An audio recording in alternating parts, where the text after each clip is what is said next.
Presidenti i Serbisë, Aleksandar Vučić, është detyruar të ndërpresë vizitën e tij zyrtare në Shtetet e Bashkuara të Amerikës pas një përkeqësimi të papritur të gjendjes së tij shëndetësore. Lajmi është bërë i ditur nga media serbe Blic, e cila ka raportuar se Vučić ka kërkuar ndihmë mjekësore menjëherë pasi ka ndjerë shqetësime serioze shëndetësore në orët e pasdites së hershme. Sipas burimeve të njëjta, pas konsultimeve me mjekët, presidenti serb ka vendosur që të ndërpresë qëndrimin në Shtetet e Bashkuara të Amerikës dhe të kthehet urgjentisht në Beograd. Ndërkohë, zyra e presidentit serb ka njoftuar se detajet e tjera në lidhje me gjendjen shëndetësore të Vučićit do të bëhen publike në ditët në vijim, duke lënë të hapur mundësinë që pas kthimit të tij të ketë edhe një reagim zyrtar mbi situatën. Në momentin kur ndodhi përkeqësimi i shëndetit, Vučić ndodhej në shoqërinë e ministrit të financave të Serbisë, Siniša Mali, dhe këshilltares për media Suzana Vasiljević. Të tre po përgatiteshin për takimin e ardhshëm në kuadër të vizitës zyrtare, pas një takimi me kongresisten amerikane Claudia Teni, ish guvernatorin e Illinoisit me origjinë serbe Rod Blagojević dhe disa sipërmarrës serb që veprojnë në Shtetet e Bashkuara të Amerikës.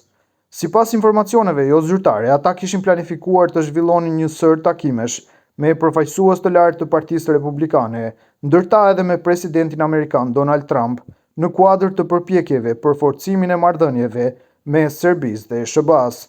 Vizita e Vučićit në Amerikë kishte nisur më 30 prill dhe ishte konsideruar një prej më të rëndësishmëve në agjendën ndërkombëtare të presidentit serb për këtë vit.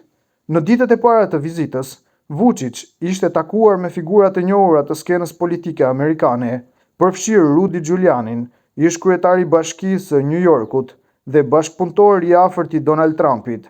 Takimi me Giulianin kishte për qëllim diskutimin mbi zhvillimet politike në Ballkanin Perëndimor dhe rolin e Serbisë në proceset rajonale të stabilitetit.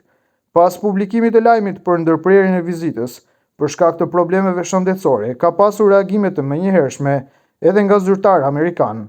Ndërta ishte edhe Richard Grenell, i dërguari i posaçëm i presidentit amerikan për misione speciale, i cili në një postim në rrjetin social X, ish Twitteri, shprehu keqardhje për gjendjen shëndetësore të Vučićit dhe i uroi atij shërim të shpejtë. Shpresoi që presidenti Vučić të shërohet sa më shpejt. Ka qenë gjithmonë një partner i rëndësishëm në dialogun për paqe dhe stabilitet, ka shkruar Grenell. Ky zhvillim i papritur vjen në një kohë të ndjeshme për politikën e jashtme serbe, e cila po përpiqet të balancojë marrëdhëniet me Perëndimin dhe aleatët tradicional si Rusia dhe Kina. Vučić, i njohur për stilin e tij aktiv dhe angazhimin e drejtpërdrejtë në procese diplomatike, ka pasur një agjendë të ngarkuar kohët e fundit, duke marrë pjesë në samite ndërkombëtare dhe zhvilluar takime të shumta dypalëshe. Në të kaluarën, Vučić ka pranuar publikisht se ka pasur probleme shëndetësore, veçanërisht me presionin e gjakut dhe lodhjen kronike, të shkaktuara nga stresi dhe intensiteti i lartë i punës.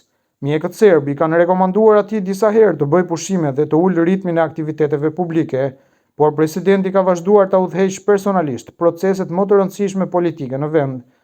Analistët në Beograd vlerësojnë se kthimi i përkohshëm i presidentit nga SBA mund të ndikojë në imazhin diplomatik të Serbisë, veçanërisht nëse përkeqësimi i gjendjes së tij shëndetësore rezulton serioz. Megjithatë, shumë kush shpreson që kjo të jetë një gjendje e përkohshme dhe që Vučić të rikthehet shpejt në krye të detyrës. Në pritje të një deklarate zyrtare nga presidenca serbe, media dhe opinioni publik serb ndjekin me shqetësim zhvillimet rreth gjendjes së liderit të tyre. Përkrahasit e tij kanë nisur të shprehin solidaritet dhe urime për shërim të shpejtë në rrjetet sociale, ndërsa partitë opozitare kanë zgjedhur të qëndrojnë të rezervuara, duke mos komentuar për momentin këtë zhvillim.